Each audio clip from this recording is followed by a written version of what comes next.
Assalamualaikum warahmatullahi wabarakatuh. Halo teman-teman, perkenalkan nama saya Ranitri Abelia dengan NPM 218110127. Saya berasal dari Fakultas Psikologi Universitas Islam Riau. Nah, tujuan saya membuat video ini untuk menyelesaikan tugas dengan mata kuliah psikologi kognitif. Nah, di sini saya akan menjelaskan hobi saya dan apa kaitannya dengan psikologi kognitif. Nah, mata kuliah ini dengan dosen pengampu Ibu Dr. Raya Anatu bin Kolbi Ruzen MKes. Nah, hobi saya adalah mendengarkan musik. Nah, musik bisa mempengaruhi perasaan kita dan perasaan mempengaruhi pembelajaran. Nah, jenis musik yang tepat cenderung mengendalikan sekaligus menggugah otak dan seluruh sistem saraf. Nah, teman-teman di sini pasti juga sering mendengarkan musik, bukan?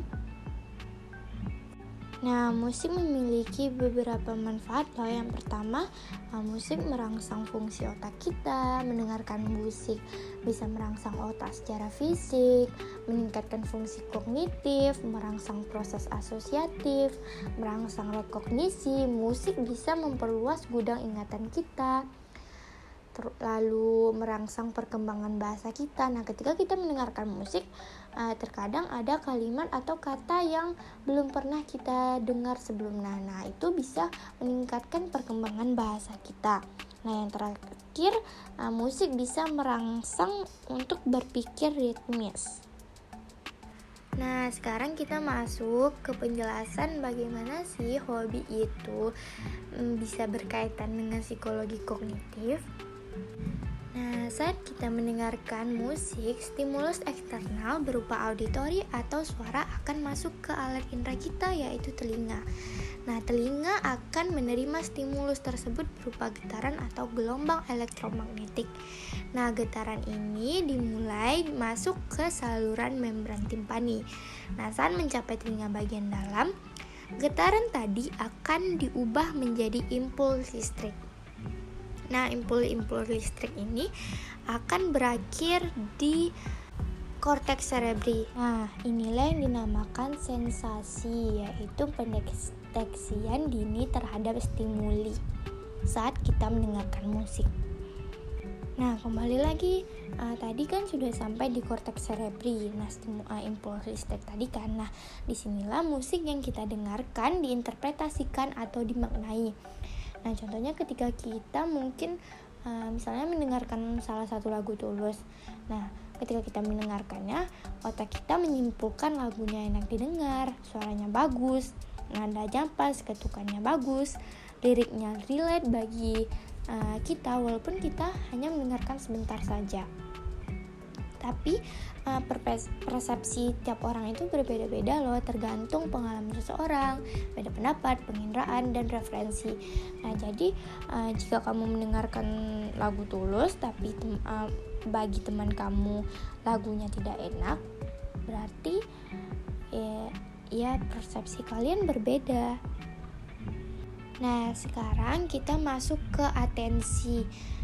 Nah, saat kita mendengarkan musik, kita juga perlu adanya atensi, di mana atensi ini adalah pemusatan pikiran atau menyeleksi informasi penting dari dunia sekeliling kita agar otak kita tidak dipenuhi oleh stimulus-stimulus yang sangat banyak di lingkungan kita.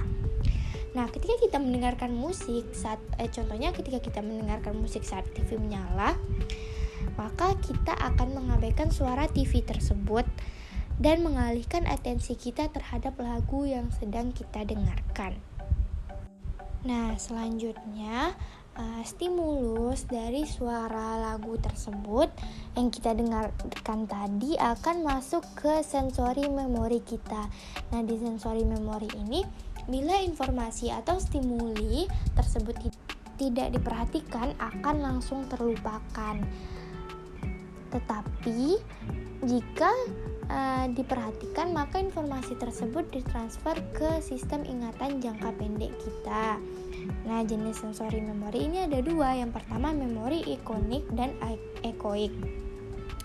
Karena kita mendengarkan musik itu stimulusnya berupa suara atau audio, yang berarti mendengarkan musik itu masuk ke jenis sensori memori yang kedua, yaitu penyimpanan atau memori ekoik. Karena memori ekoik ini menerima rangsangan auditori atau suara. Nah, contohnya yang seperti atensi tadi. Jika kita lebih memperhatikan TV yang menyala dibandingkan mendengarkan musik yang diputar, maka kita pasti akan lupa bagaimana intro lagu tersebut, nadanya, ketukannya, lirik lagu tersebut, pasti kita akan lupa. Nah, sebaliknya jika kita memperhatikan, fokus mendengarkan lagu yang sedang diputar, maka kita akan mengingat informasi terkait lagu tersebut. Nah, jika seperti ini, informasi tersebut ditransfer ke memori jangka pendek. Nah, jika informasi telah masuk ke memori jangka pendek, di memori jangka pendek, informasi hanya disimpan 30 detik kecuali ada strategi tertentu untuk mempertahankannya lebih lama. Nah, ketika kita mendengarkan satu lagu Tulus, lalu kemudian dalam waktu yang singkat kita langsung mengganti ke lagu Raisa, maka lagu Tulus yang pertama kita dengarkan tadi, pasti kita akan lupa bagaimana nadanya, liriknya seperti apa. Karena di memori jangka pendek ini informasi yang baru diterima atau masuk akan menggantikan informasi yang lama.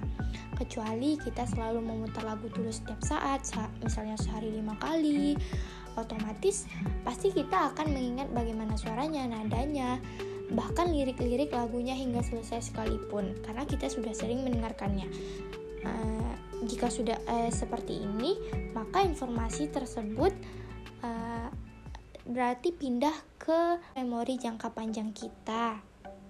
Nah, jika informasi sudah masuk ke memori jangka panjang kita, ingatan kita yang permanen, di mana lagu yang selalu kita dengarkan tadi, lagu Tulus, yang tersebut sudah masuk ke dalam ingatan kita. Ingatan tentang lagu itu disimpan dan dipanggil kembali atau dikenali ketika kita akan menggunakannya. Nah, contoh pengaplikasian dari memori jangka panjang ini misalnya ketika kita sedang duduk di suatu kafe. Nah, tiba-tiba kafe tersebut memutarkan lagu Tulus yang selalu kita dengarkan tadi sehari-hari. Nah, baru mendengar intronya saja kita sudah tahu bahwa lagu tersebut judulnya apa, nadanya bagaimana, ketukannya bagaimana, liriknya bagaimana, karena lagu tersebut sudah tersimpan di memori jangka panjang kita. Jadi akan sangat mudah untuk mengenalinya lagi. Nah, musik juga berkaitan dengan the distinctive of memory codes, di mana seseorang akan mudah mengingat jika situasinya sama dengan situasi pada waktu ia melakukan pemberian kode khusus pada situasi sebelumnya. Jadi semakin khas pengalaman yang kita dapatkan, maka semakin khas pula ingatan kita. Nah, contohnya kalau kita mendengarkan musik, saat kita pertama kali mendengarkan musik Tulus, ketika kita sedang putus cinta atau patah hati, nah ingatan ini akan menjadi khas di dalam memori kita. Nah, yang terakhir, mendengarkan musik juga berkaitan dengan kreativitas di otak kita. Nah, menurut jurnal yang saya baca, ada teori yang menyatakan bahwa dalam situasi otak kiri sedang bekerja, seperti mempelajari materi baru, musik akan membangkitkan reaksi otak kanan yang intuitif dan kreatif sehingga masukannya dapat dipadukan dengan keseluruhan proses. Namun, justru otak kanan yang kreatif ini sering mengganggu otak kiri ketika sedang berpikir dan berkonsentrasi.